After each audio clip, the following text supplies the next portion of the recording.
আসসালামু আলাইকুম। আমি ডক্টর মোহাম্মদ রফিকুর রহমান রাজীব, ডায়াবেটিস বিশেষজ্ঞ, healing diagnostic and consultation centre. আজকে আমি ডায়াবেটিস রোগীদের একটা গুরুত্বপূর্ণ বিষয় নিয়ে আলোচনা করব।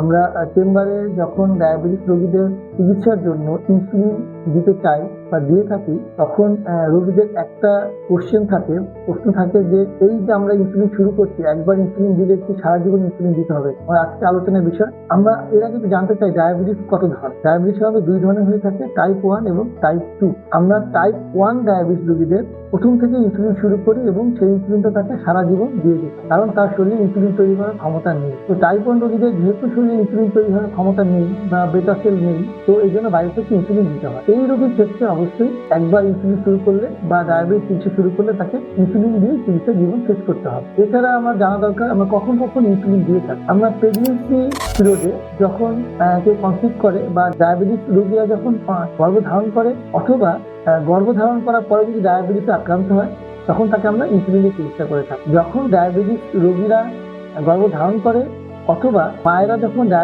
গর্ভধারণ করার পরে ডায়াবেটিস আক্রান্ত হয়, তখন আমরা ইনসুলিন দিয়ে থাকি এবং এটা প্রেগনেন্সি পিরিয়ড পুরোটা ইনসুলিন চলতে থাকে। এবং এই মা যখন বাচ্চা প্রসব করবে, এরপরে ল্যাকটেশন পিরিয়ডটাও ইনসুলিন চলতে থাকে। এরপরে কিন্তু আর ইনসুলিন নেওয়ার প্রয়োজন হয় না। তাছাড়াও আমরা ইমার্জেন্সি বা জরুরি ভিত্তিক সার্জারি করার ক্ষেত্রে ডায়াবেটিস নিয়ন্ত্রণের সময় ইনসুলিন দিয়ে থাকি। এছাড়া আমরা ইমার্জেন্সি বা জরুরি সার্জারির ক্ষেত্রে ইনসুলিন দিয়ে থাকি। আমরা ডায়াবেটিস বেশি, আমরা ইনসুলিন দিয়ে ডায়াবেটিস নিয়ন্ত্রণ করে সার্জারি করা হয়। সার্জারি শেষ হয়ে গেলে, ঘা শুকিয়ে গেলে আমরা ইনসুলিন বন্ধ করে আবার মুখে ওষুধে ফেরত দিতে পারি। তাছাড়া কিডনি রোগীদেরকেও আমরা ইনসুলিন দিয়ে থাকি। তবে যদি কিডনির ফাংশন আরো খারাপ হতে থাকে, তাহলে সেই ইনসুলিনটাকে কিন্তু সারা জীবন দিয়ে দিতে হয়। কিন্তু কিডনি ফাংশন যদি ভালো হয়ে যায়, তখন আমরা তাকে ইনসুলিন বন্ধ করে আবার মুখে খাওয়ার ওষুধে চলে আসতে পারি। এছাড়া যখন হার্ট অ্যাটাক হয় বা স্ট্রোক হয়, তখন ইমার্জেন্সি দেখা দেয়, তখন আমরা ইনসুলিন দিয়ে চিকিৎসা করে থাকি এবং ডায়াবেটিস নিয়ন্ত্রণে আসার পরে ইনসুলিনটাকে আমরা চেঞ্জ করে আবার মুখে খাওয়ার ওষুধে ফেরত দিতে পারি। তাছাড়া জন্ডিস হলেও আমরা ইনসুলিন দিয়ে থাকি।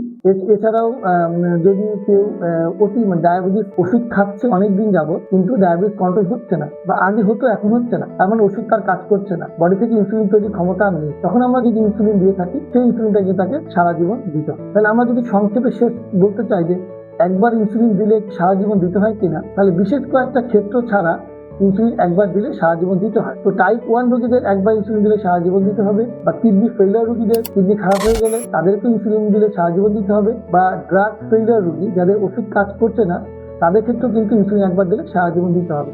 এই 3 ক্ষেত্র ছাড়া অন্যান্য ক্ষেত্রে কিন্তু আমরা ইনসুলিন একবার দিলে আবার আমরা সেই ইনসুলিনটাকে ওষুধ ডায়াবেটিস নিয়ন্ত্রণ হয়ে গেলে ওষুধের দ্বারা প্রতিস্থাপন করতে পারি। ধন্যবাদ।